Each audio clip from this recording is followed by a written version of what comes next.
Hello student, welcome back to my new video. इस video में मैं आप सबको कक्षा 10 का रैखिक समीकरण से एक ऐसा प्रश्न लिया हूं जो कि काफी महत्वपूर्ण होने वाला है। देखिए, ये क्वेश्चन दिया गया आपका कि दो वर्गों के क्षेत्रफलों का योग 117 मीटर स्क्वायर है। यदि उनके परिमापों का अंतर 12 मीटर हो तो दोनों की भुजाएं ज्ञात कीजिए।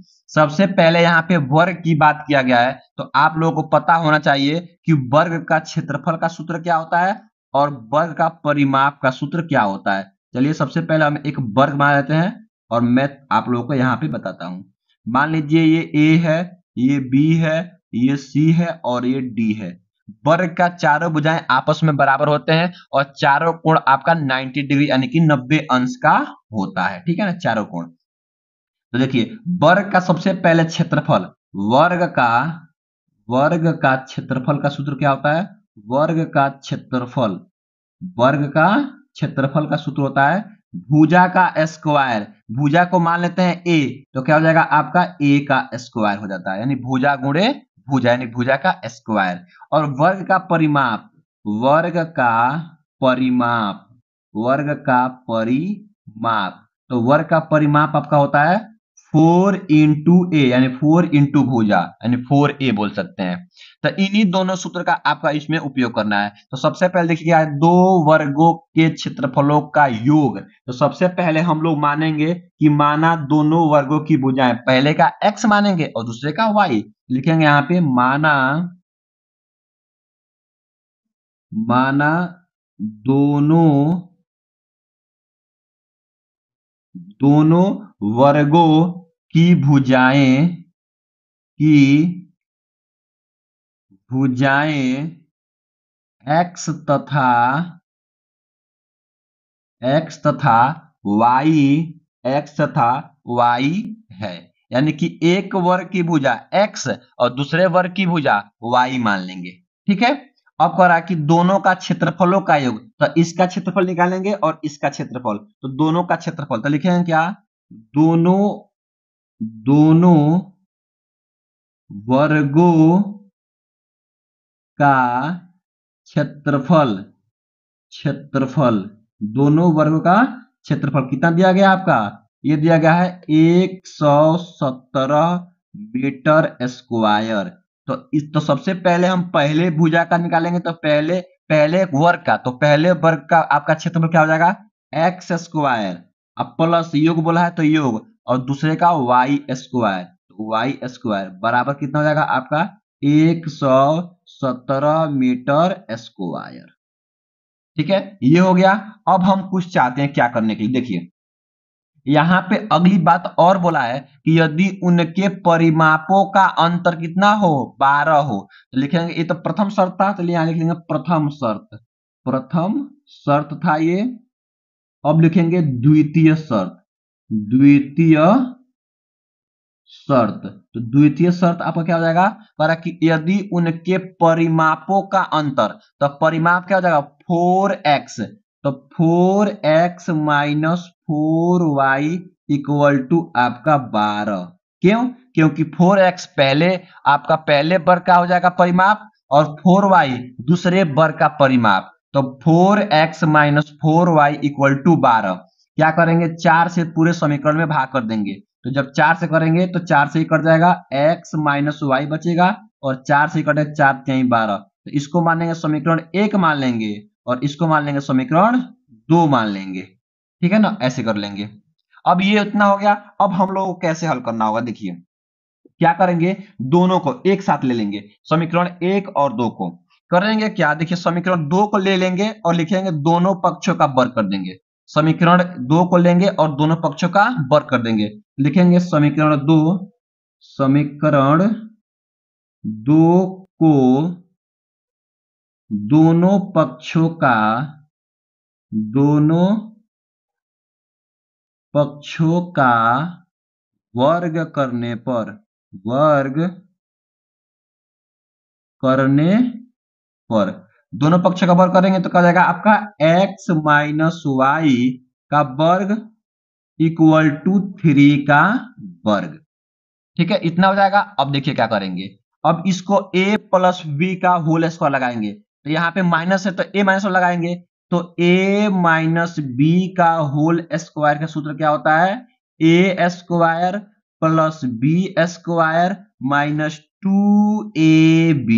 लिखिए इसको x का तो x square plus y square माइनस 2xy इक्वल टू 3 का वर्ग आपका 9, इतना हो जाएगा। अब देखिए x square plus y square समीकरण 1 में इसका मान दिया गया है 117, तो यहाँ पे हम लोग 117 भर सकते हैं, माइनस 2xy इक्वल टू आपका 9।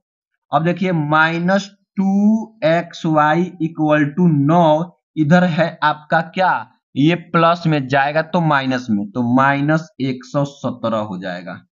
ठीक है, इतना कर देंगे। अब देखिए इतना करने के बाद से क्या करना होगा आप लोगों को, अब हम घटा लेंगे तो क्या हो जाएगा, माइनस 2xy इक्वल टू, यहां देखिए 17 में जाएगा 9 तो आपका बचेगा 9, तो यहाँ पे 8 बचेगा 8, और हो जाएगा आपका 0 108, 108 माइनस में, तो माइनस से माइनस कट जाएगा।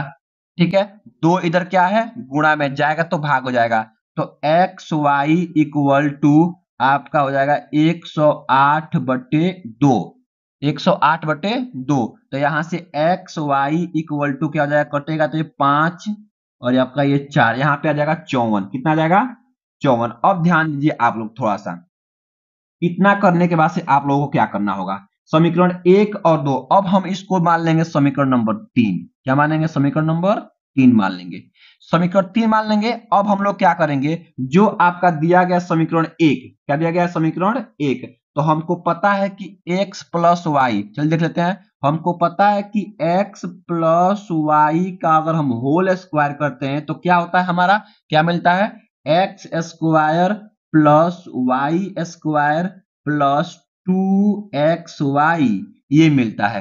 तो हमारे पास देखिए इसमें x प्लस वाई का मान हमको पता है पहले से, यहां से x प्लस वाई तो मान निकल जाएगा बाद में, हमको देखिए x square plus y square का मान हमको पता है यहाँ पे 117, और एक्स वाई का मान भी पता है हमको 54, तो क्या करेंगे इसमें भर देंगे। चलिए, तो x प्लस वाई का whole square equal to x square plus y square के स्थान पे हमको 117 समीकरण 1 से दिया गया है, अब प्लस 2 इंटू एक्स वाई का मान हमको 54 समीकरण नंबर 3 से दिया गया है। अब इसको हम लोग हल कर लेंगे, तो x प्लस वाई का होल स्क्वायर इक्वल टू 117 अब प्लस, जब हम लोग 54 से गुणा करेंगे तो ये हो जाएगा 2 चौको 8 और 5 दूना 10, आपका 108, 108 हो जाएगा।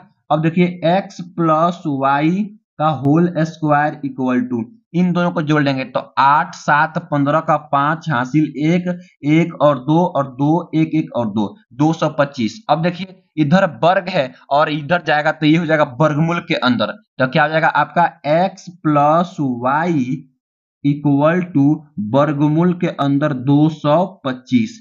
चलिए इसको हम लोग यहां कर लेते हैं, तो कैसे करेंगे, देखिए x plus y equal to, ये देखिए 225 आपका 15 का होता है, तो इसको 15 गुणा 15 लिख सकते हैं, 15 का वर्गमूल होता है, वर्ग होता है, तो x plus y equal to कितना आएगा 15, यहां से बाहर निकल जाएगा, ये हो जाएगा 15, इसको मान लेंगे समीकरण नंबर 4।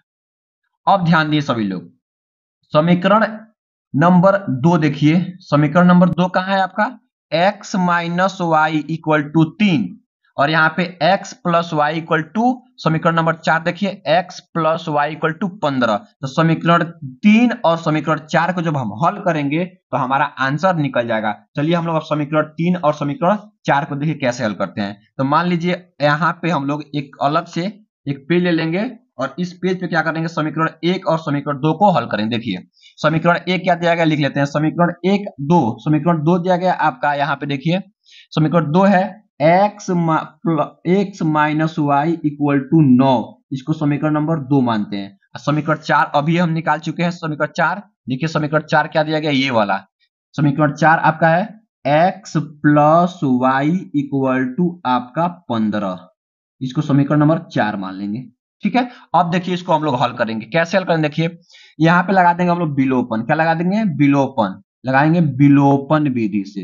विलोपन विधि, विलोपन विधि लगा देंगे।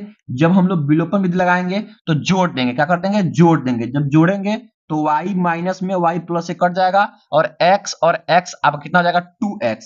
तो 2x इक्वल टू 15 और देखिए 15 और 9 आपका हो जाएगा 24, यहां लिख देंगे 24। तो x इक्वल टू 24 और इधर आएगा तो भाग हो जाएगा, कट जाएगा तो कितना आएगा 12। तो x इक्वल टू आपका कितना आ गया 12 आ गया। तो x का मान 12 हो गया। अब x का मान समीकरण नंबर 1 में रख देंगे। चलिए x का मान समीकरण 1 या 2 किस में रखिए, 2 या 4 में, किसी एक में। तो लिखेंगे x का मान समीकरण 4 में रख दीजिए, 4 में रखने पर, समीकरण 4 में रखने पर। तो समीकरण 4 क्या है यही लिख लेते हैं। चलिए यहां जगह है, चलिए यहां लिख लेते हैं। समीकरण 4 आपका दिया गया है x plus y equal to आपका 15। तो देखिए x का मान 12 है, तो 12 प्लस वाई इक्वल टू आपका 15। तो यहां कर लेते हैं, तो 12 प्लस वाई इक्वल टू आपका 15। तो यहां से हम लोग y का मान निकालेंगे, तो 15 आ जाएगा तो माइनस का 12। तो y इक्वल टू आपका कितना हो जाएगा यहाँ पे 3। तो y का मान 3 आ गया और x का मान आपका 12 आ गया। तो पहला वर्ग का भुजा कितना हो जाएगा, चलिए लिखते हैं यहाँ पे। तो यहाँ पे हम लिख लेंगे पहली, लिखेंगे पहला वर्ग, वर्ग की भुजा क्या था x था। तो x का मान कितना आया था 12 हो गया। और दूसरा वर्ग की भुजा, दूसरा वर्ग की भुजा क्या था y था, y का मान कितना आया था आपका 3। तो यही क्या हो जाएगा आपका आंसर हो जाएगा। तो ऐसे ही आप लोग इसको हल करेंगे। तो आई होप, मैं आशा करता हूं कि आप लोगों को यह वीडियो बहुत ही अच्छा लगा होगा। अगर वीडियो अच्छा लगा है तो वीडियो को लाइक कर दीजिए और आप लोग चैनल पर नए हैं तो चैनल को सब्सक्राइब कर लीजिए ताकि ऐसा वीडियो आप लोग को हमेशा मिलता रहे। Thank you for watching this video.